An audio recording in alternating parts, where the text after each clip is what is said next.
अगर बात करी जाए इस्लाम के सबसे अजीम हुक्मरानों की और उसमें सुल्तान सलाउद्दीन अय्यूबी का नाम ना आए तो ये मुमकिन नहीं है, जिन्होंने ईसाइयों से यरूशलेम को वापस लिया था। आज के इस वीडियो में हम लोग सुल्तान सलाउद्दीन अय्यूबी की पूरी दास्तान को जानेंगे, जिसका नाम है दास्तान सलाउद्दीन। तो सुल्तान सलाउद्दीन अय्यूबी दुनिया के सबसे महान जंगजुओं में से एक हैं। सुल्तान सलाउद्दीन अय्यूबी की पैदाइश 1138 में टर्किट में हुई थी। उस वक्त उनके वालिद नजमुद्दीन टर्किट के हुक्मरान थे। दोस्तों, सुल्तान सलाउद्दीन अय्यूबी ने सारी जंगी सलाहियत अपने वालिद से ही सीखी। सुल्तान सलाउद्दीन अय्यूबी एक बहुत ही होशियार इंसान थे, जिन्हें अमन पसंद था और वो कभी भी लड़ाई करना नहीं चाहते थे। लेकिन सलाउद्दीन अय्यूबी की जिंदगी ने मोड़ तब लिया जब वो अपने चाचा के साथ इजिप्ट गए और वहाँ के दुश्मनों से उन्होंने जंग भी करी। अपनी चाचा की वफात के बाद सलाउद्दीन अय्यूबी इजिप्ट के कमांडर यानी कि वजीर बने। सलाउद्दीन अय्यूबी कभी भी बड़े महलों में नहीं रहे, वो मस्जिद के पास एक छोटे से घर में रहा करते थे। सलाउद्दीन अय्यूबी ने अपनी जिंदगी में कई जंगें लड़ी और उन्हें फतह किया।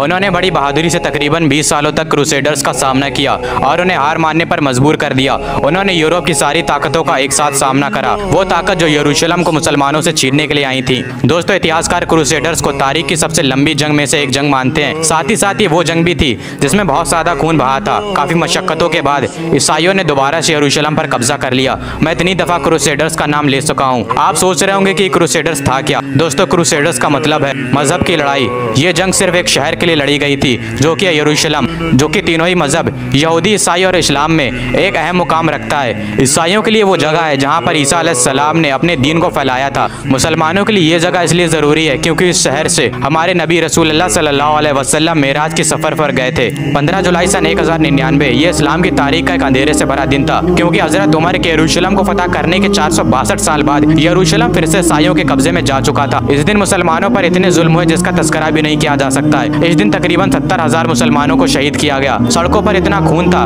कि घोड़े चल नहीं पा रहे थे, वो फिसल जा रहे थे। पूरे शहर में कई सारी मस्जिदों को तोड़ा गया।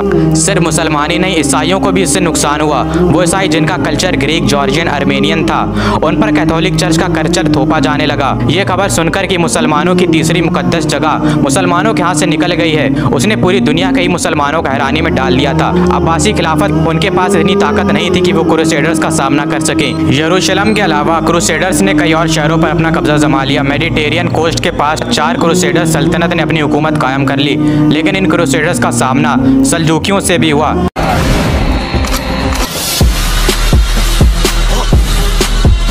जिन्होंने इन्हें पीछे हटने पर मजबूर कर दिया।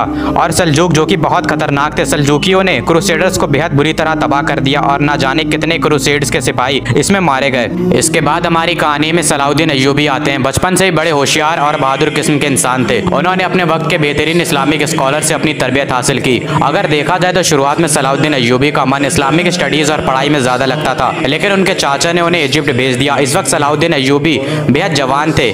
जब 1169 में सलाउद्दीन अय्यूबी ने इजिप्ट में वजीर की गद्दी को संभाला तो इनकी मजहबी तालीमात ने इनकी गवर्नमेंट पॉलिसीज को बहुत मुतासिर किया। 1174 में जंगी बीमारी से चलते वफात पा जाते हैं, जिसके बाद सलाउद्दीन अय्यूबी की हुकूमत इजिप्ट के साथ साथ सीरिया पर भी कायम हो जाती है। मुसलमानों की जमीन जो अलग अलग थी उसे सलाउद्दीन अय्यूबी ने फिर से एक कर दिया और क्रूसेडर्स की यरूशलेम की सल्तनत एक मजबूत इस्लामिक रियासत से घिर चुकी थी। 1170 और 1180 में पूरी मुस्लिम दुनिया एक हो गई थी और ईसाई अलग अलग हो गए थे, बिल्कुल उसी तरह जैसा कि सन 1099 में था, जब सारे ईसाई एक हो गए थे और मुसलमान एक नहीं थे। लेकिन सलाउद्दीन अय्यूबी जंग करना नहीं चाहते थे। उन्होंने कई सारे मुआहदे किए यरूशलेम की सल्तनत के साथ, लेकिन रेनॉल्ड नाम के ईसाई हुक्मरान ने इन मुआहदों को तोड़ दिया।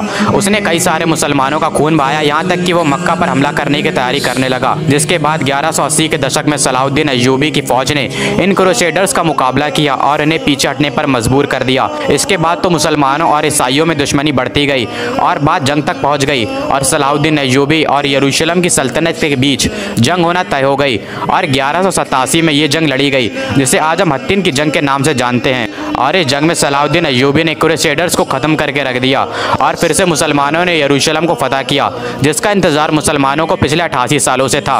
और इसके बाद सलाउद्दीन अय्यूबी ने हजरत उमर के कदमों के निशान पर चले, जिन्होंने साल 637 में यरूशलेम को फतह किया था। लेकिन मुसलमानों ने ईसाइयों का खून ना बहाया, शहर में कत्लेआम ना हुआ और हर किसी को रहने और अपने दीन को फॉलो करने का पूरा हक था। अब जो यरूशलेम था वो पूरी तरह से मुसलमानों के कब्जे में आ चुका था। तो जाहिर सी बात है ये खबर सुनने के बाद ईसाइयों को गुस्सा आना लाजमी था।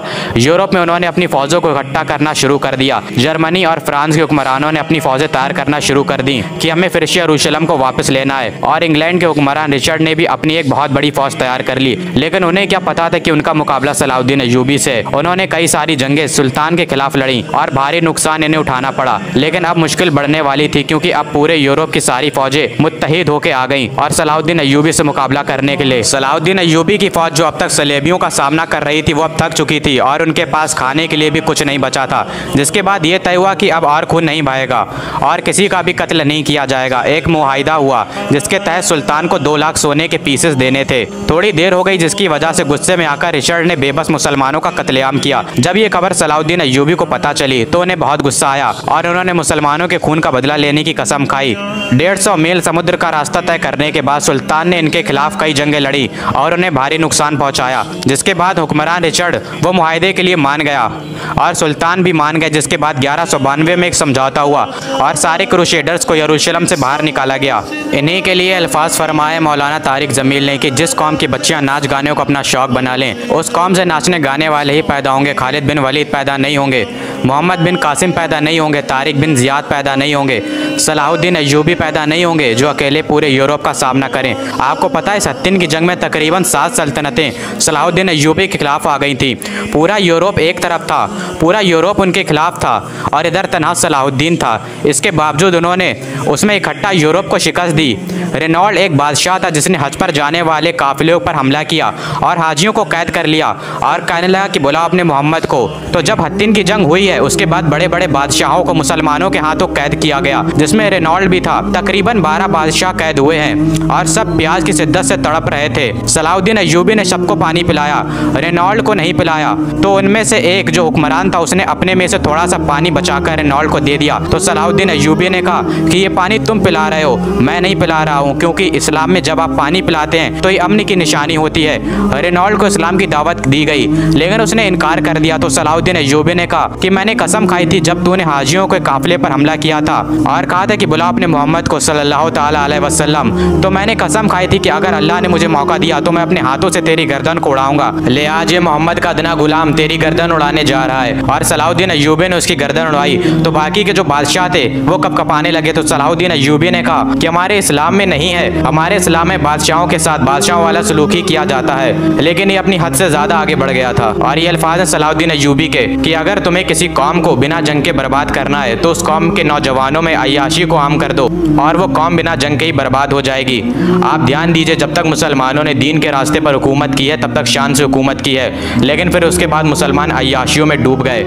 अल्लाह ने अरबियों को ताकत दी थी हुकूमत करने की क्योंकि रसूलुल्लाह सल्लल्लाहु अलैहि वसल्लम उनमें से एक थे, लेकिन फिर अरबी अय्याशियों में डूब गए और खुद की ताकत को खत्म कर बैठे। उस वक्त भी अरबियों के हाथ से निकला था यरूशलेम। अरबियों में इतनी ताकत नहीं बची थी कि वो फिर से वापस ले सकें। सलाहुद्दीन अय्यूबी ने वापस ला कर दिया और फिर इनके बाद क़यादत किनके हाथों में आई? तुर्कों के हाथों में आई। सुल्तान सलाहुद्दीन अय्यूबी कहने को तो सुल्तान थे लेकिन उन्होंने अपनी ज़िंदगी कैसे गुजारी ये सब जानते हैं। बड़ी शक्तियाँ देखी उन्होंने, अपनी ज़िंदगी में बड़ी बड़ी जंगें लड़ी और आज फिर यरूशलेम मुंतज़िर है सलाहुद्दीन अय्यूबी का। सुल्तान सलाहुद्दीन अय्यूबी की बहादुरी का अंदाज़ा इसी बात से लगा सकते हैं कि हत्तीन की जंग में तकरीबन 8 सल्तनतें अकेले एक साथ आई थी और इधर सुल्तान सलाहुद्दीन अकेले थे। इसके बावजूद सलाहुद्दीन अय्यूबी ने उन सबको शिकस्त दी और इतने रहम दिल थे कि उन्होंने सबको छोड़ दिया। कोई भी आके यरूशलेम में इबादत कर सकता है, कोई भी आकर रह सकता है। ये रहम दिली थी सलाहुद्दीन अय्यूबी की। और इसी के साथ हमारी वीडियो खत्म होती है। उम्मीद करता हूँ आप लोगों को पसंद आई होगी। मिलते हैं किसी और नए वीडियो में, तब तक के लिए अल्लाह हाफिज़।